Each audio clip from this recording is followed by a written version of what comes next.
Mahasiswa habisi nyawa kekasihnya karena ngaku telat 2 bulan, pelaku santai pergi kuliah setelah beraksi. Seorang pria yang merupakan mahasiswa di salah satu kampus di Tasikmalaya tega menghabisi nyawa kekasihnya. Mahasiswa tersebut tega menghabisi nyawa kekasihnya itu usai korban memberitahu bahwa dirinya telat haid selama 2 bulan. Sebelum menghabisi nyawa korban, mahasiswa tersebut sempat meminta kekasihnya itu menggugurkan kandungannya karena diduga hamil.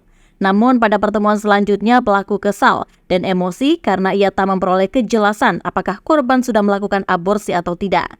Dengan gelap mata, pelaku akhirnya memukul punggung korban dengan tangan kosong hingga kekasihnya itu terjatuh. Setelah itu, pelaku kemudian menganiaya kekasihnya dengan potongan kayu dan pisau yang sudah ia siapkan sebelumnya. Tak hanya itu saja, mahasiswa tersebut juga melukai leher korban menggunakan senjata tajam sebanyak 3 kali, lalu mendorong korban yang sudah tak bernyawa ke dalam semak-semak. Bahkan mirisnya setelah melakukan aksi bejatnya itu, pelaku masih santai pergi kuliah. Dalam keterangan unggahan Instagram @freakid disebutkan bahwa korban dan pelaku sudah menjalin hubungan selama 4 tahun. Herdis Permana, mahasiswa tega bunuh kekasihnya WW di Tasikmalaya, akui jalin hubungan selama 4 tahun dan kesal lantaran korban telat menstruasi 2 bulan. Isi narasi dalam keterangan unggahan tersebut. Dilansir dari Kompas.com, Kepala Polresta Tasikmalaya AKBP Zainal Abidin menjelaskan bahwa insiden ini dimulai ketika korban mengunjungi kampus pelaku dan mengakui bahwa dirinya telat datang bulan selama 2 bulan.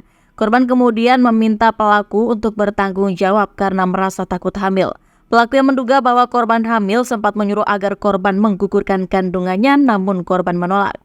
Zainal menceritakan bahwa kemudian korban dan pelaku berboncengan menggunakan motor korban tanpa tujuan yang jelas, hingga akhirnya dibawa ke lokasi penemuan jasad tersebut. Kemudian korban beserta pelaku berboncengan menggunakan motor milik korban, berjalan tanpa tujuan yang jelas sampai dibawa ke lokasi tempat penemuan jasad. Mengingat kondisi yang sepi, ternyata pelaku sudah berniat menghabisi korban dengan bawa balok kayu dan pisau. Ujar Zainal di Mapolresta Tasikmalaya pada Kamis 30 November 2023. Dalam suasana yang sepi, pelaku rupanya sudah memiliki niat untuk menghabisi nyawa korban, membawa balok kayu dan pisau. Mereka turun dari motor dan cekcok terjadi di lokasi tersebut. Pelaku mengambil tindakan kekerasan dengan memukuli korban, namun tanpa alasan yang jelas, pelaku menarik tangan korban dengan keras, menyebabkan korban jatuh dan tersungkur. Pelaku kemudian mengeluarkan kayu dari tasnya lalu memukul punggung korban 2 kali, serta kepala korban 3 kali dengan menggunakan kayu. Meskipun korban masih hidup dan lemah, pelaku tidak berhenti di situ.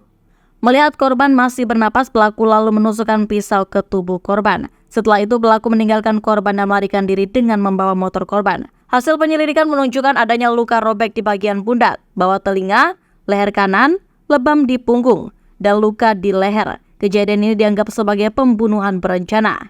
Hasil penyelidikan, petugas menemukan beberapa luka secara kasat mata, robek di bagian pundak, bawah telinga, leher kanan, lebam punggung, dan luka di leher. Jelas ini pembunuhan berencana, kata dia. Pelaku kini dijerat pasal 340 KUH pidana mengenai pembunuhan berencana yang dapat dikenakan hukuman pidana mati, penjara seumur hidup, atau penjara selama waktu tertentu maksimal 20 tahun. Dalam pengakuan pelaku bernama Herdis yang mengatakan dirinya sebagai lelaki yang tidak bertanggung jawab dan mengakui perbuatannya membunuh kekasihnya lantaran merasa putus asa. Download Tribun X sekarang. Menghadirkan lokal menjadi Indonesia.